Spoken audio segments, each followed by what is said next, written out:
Welcome back to Inscryption. So we're back at the cabin, basically. I guess, I don't know, I guess this is probably the same as it was the first time, but I was, less ready for it, more surprised that time. So we really just have one encounter where we can get an item, a card, or a power-up, pretty much, yeah? So I guess we should really look at what we've got and see, um... I don't have any items. Well, that's not a good sign. As far as transferring powers... Alright, in future, I'm gonna need to do better at powering these guys up because I draw them so constantly. But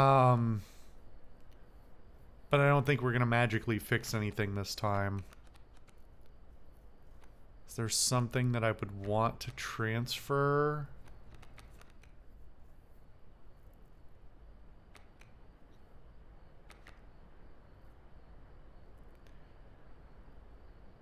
I don't remember if we've ever verified whether sacrificing something that's already had things added to it to something else, like, if I sacrifice the ringworm, could I put these things on the stoat?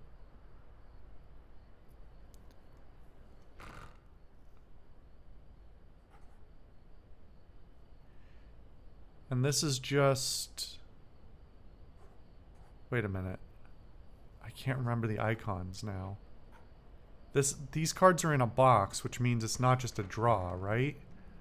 But it's the question mark, which means... Is it in here? I don't think they're in here, are they?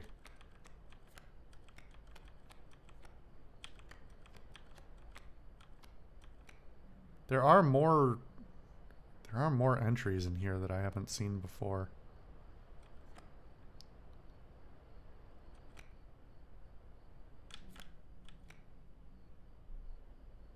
Are these new encounters I could have had but haven't had yet? Huh.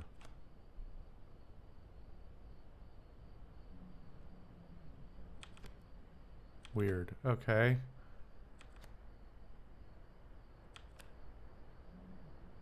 These are very weird. I don't know if these were completely absent before or I just never read them. Because I was flipping through quickly looking for another thing. I don't think they were here.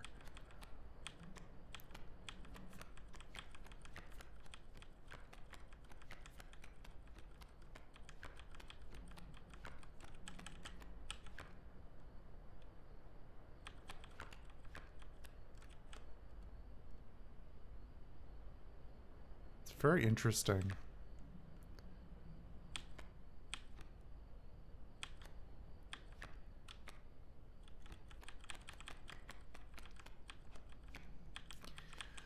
Yeah, so I don't remember. I mean, any of them is going to be fine. I think let's do this because we're going to do two birds with one stone here. It might not be the best choice, but we're going to learn one thing. Why are you eager about this now? Usually you don't like this.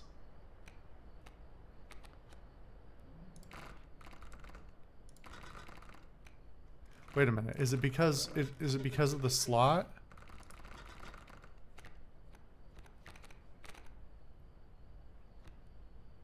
Why does this one... Oh, this one has the option to be sacrificed because it has abilities. Okay. Okay, so it does look like those... well, I've learned my lesson here. Alright, so the ones with abilities already applied to them are not present. Even if they have abilities themselves. Interesting. So we're stuck with this. We can't go back to another place. So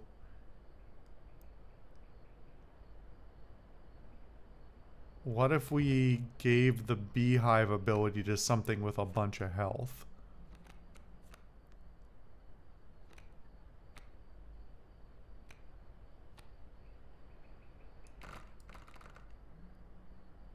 Wait a minute.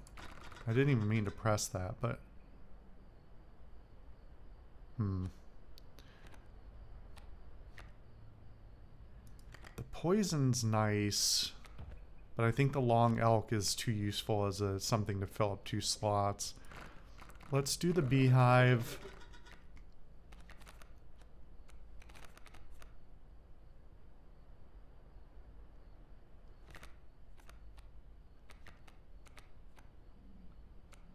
I feel like the alpha is a great pick for this, especially because the extra cards in hand will allow me to empower it.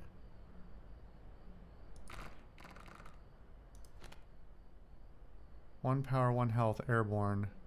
Doesn't say what it costs. I don't remember if it has a cost or not. I think the bees cost 1 blood.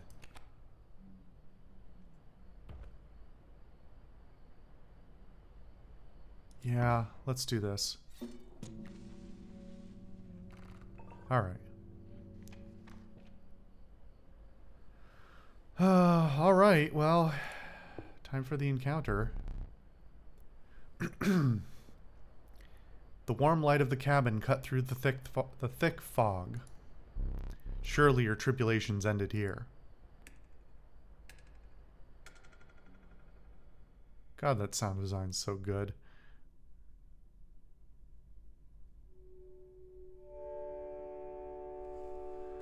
All right.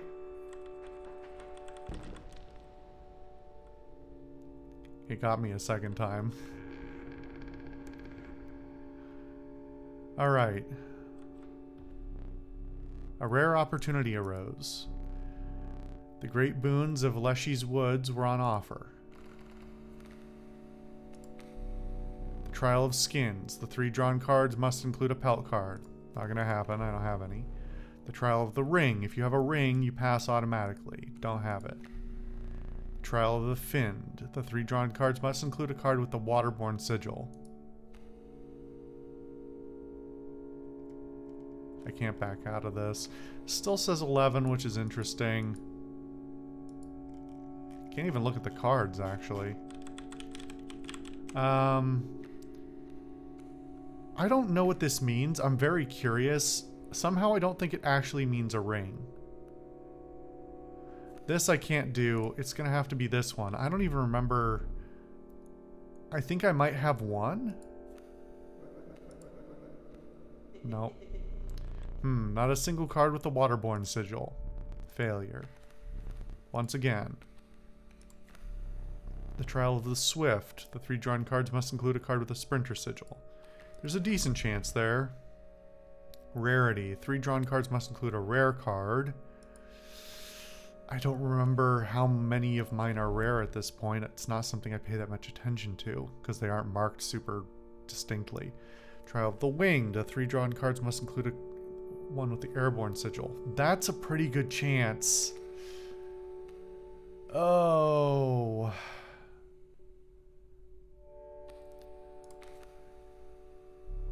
Trial of the Winged begin. Sweet. A bat is a card with the airborne sigil. Success. I will grant you one of my most powerful boons.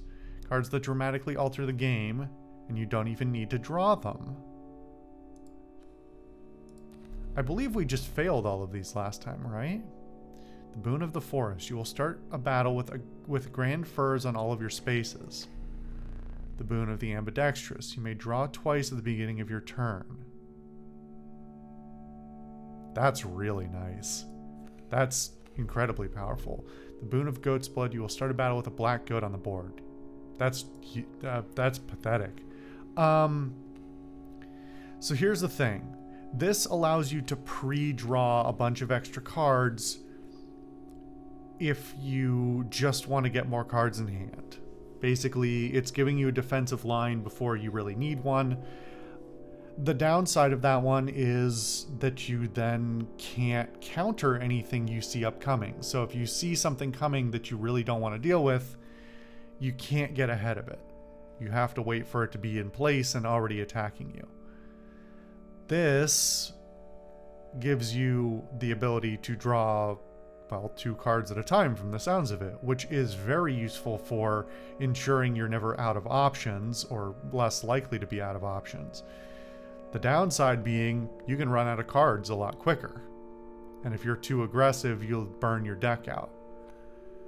This one is just kind of lame. I think I have to take this one.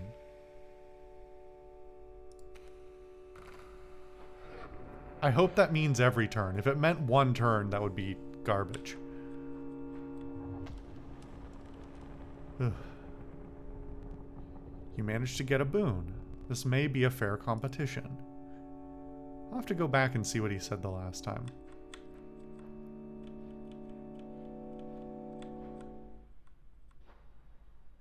I don't like it. Ugh.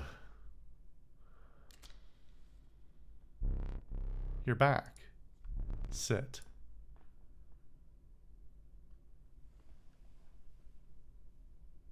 Oh, right. Oh, how I relish this moment.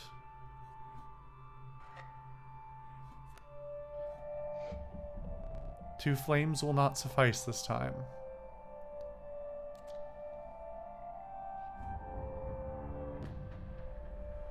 Okay.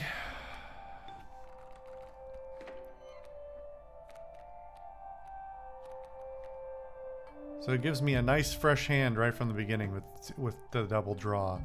All right, what are we up against? Mole Man, which blocks flying and pulls aggro, and the Amalgam, which I really don't know much about. Okay.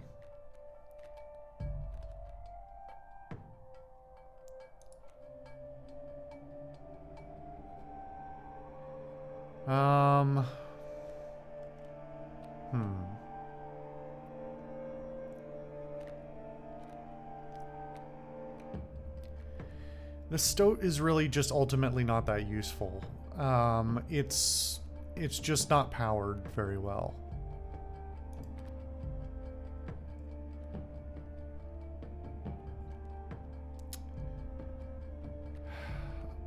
But it's good early on as bone fodder,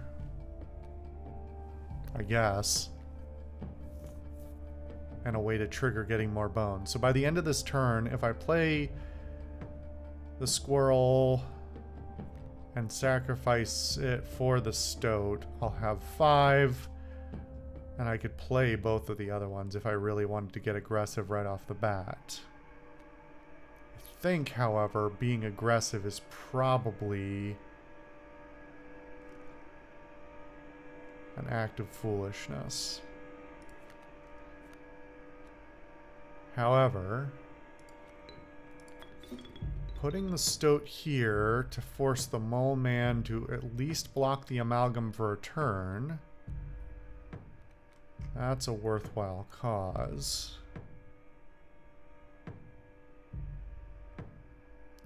The Smoke I can play any time. There's no reason to rush it.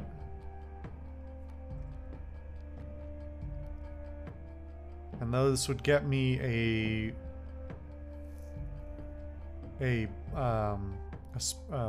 not a spider, an ant in hand. Again, I have the bones already to play it. I can play it later.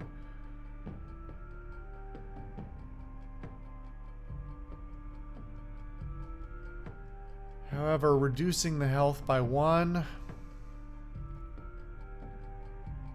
I don't know. Maybe I do rush these out.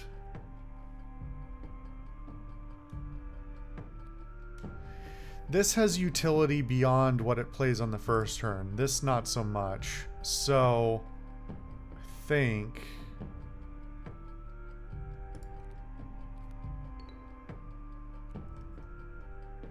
Alright, the worker ant does cost 1. I guess I was thinking about the bees before. Alright.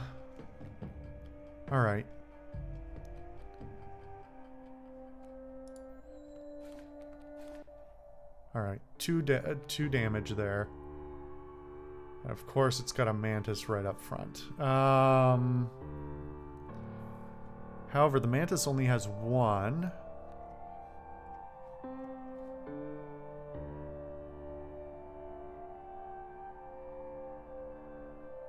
And if I play the stink bug in front of it, stink bug, these three will attack, get the mole man down to 1, and block the mantis god for 1 more turn.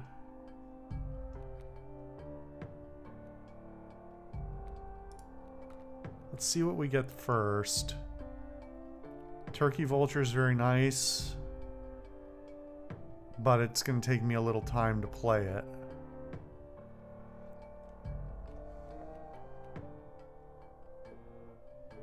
So let's at least get another squirrel.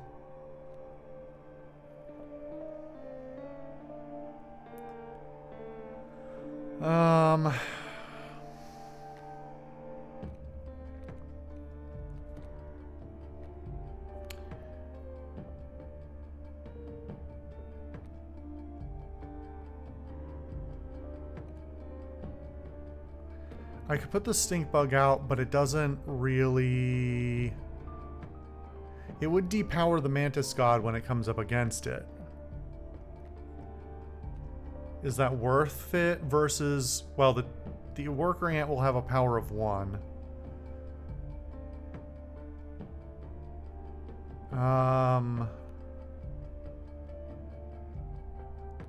I'm still not 100% clear on the turn order. I would be worried... Well, it only does 1 damage, but still, being able to do it to 3 slots is ugly. Let me... Well, or do I want to keep the bones for future needs?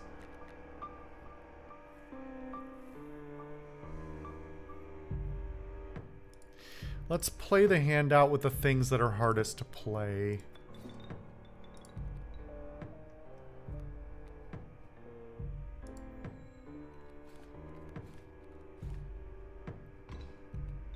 Oh, right. I forgot you were doing that.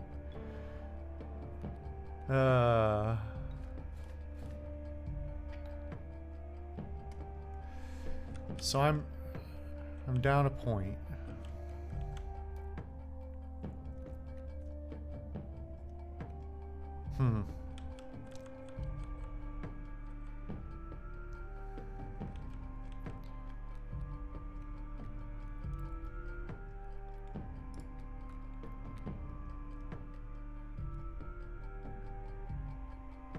I don't want to play this for a while because this is a very, very high utility card.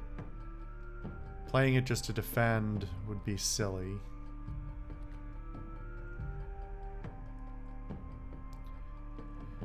At the moment, the Mole Man's blocking out progress on a lot of things. The Mantis Gods are only doing 1 damage each, but across 3 cards, that's a lot of damage once the nuggets are gone.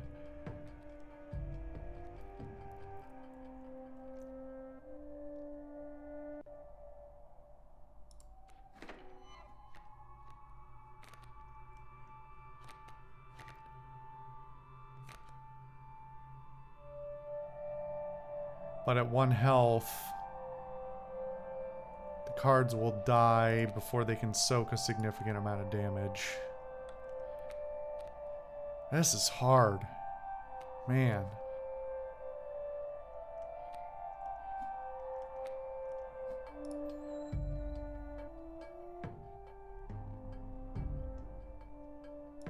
Well, yeah, of course you're gonna...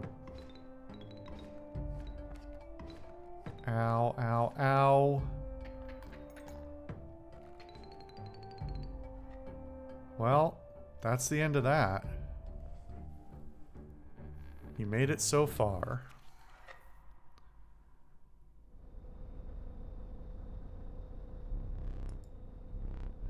Your death card, beautiful. Though it could use some detail. Choose a card to draw the cost from.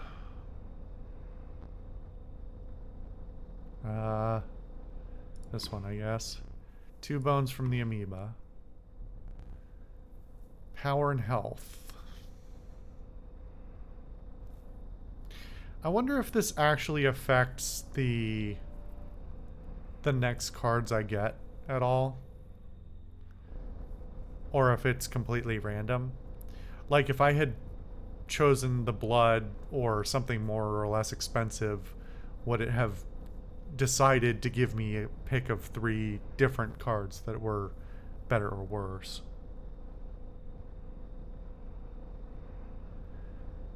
I mean, 2/2. Extract the sigils. Well,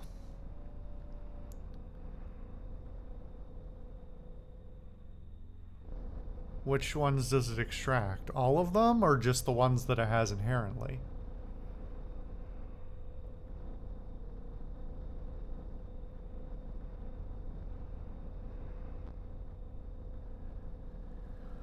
I like flying. The evolution isn't going to matter. The bees is handy, and the split empowerment. On the other hand, the toxic, and I don't like the moving thing. But toxic's the touch of death is nice.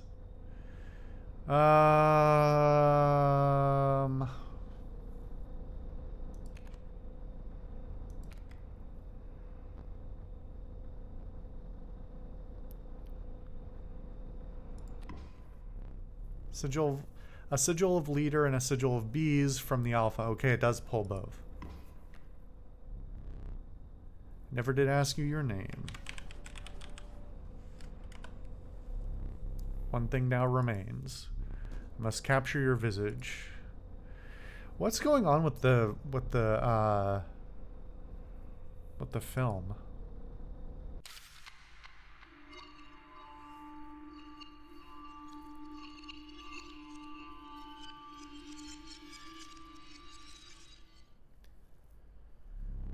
The last challenger made it all the way to the end of the path.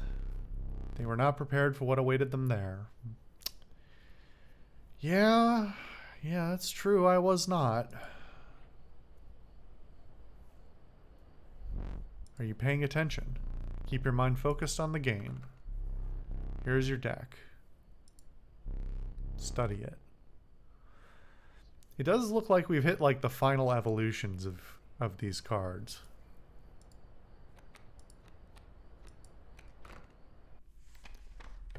All right.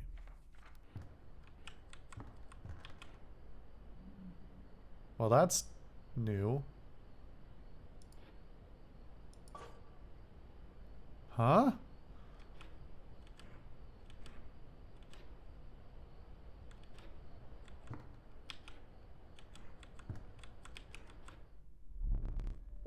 You've plucked that from the oil painting. You must not like the cards that I deal you. Fine.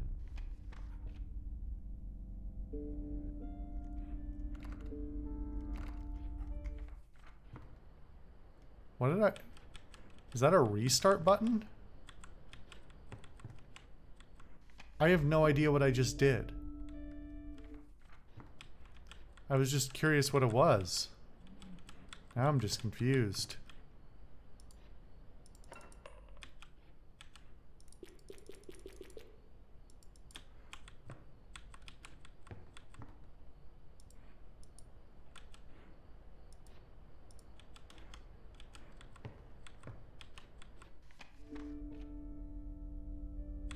I have the same cards. Oh well. I guess we'll find out if it did anything next time.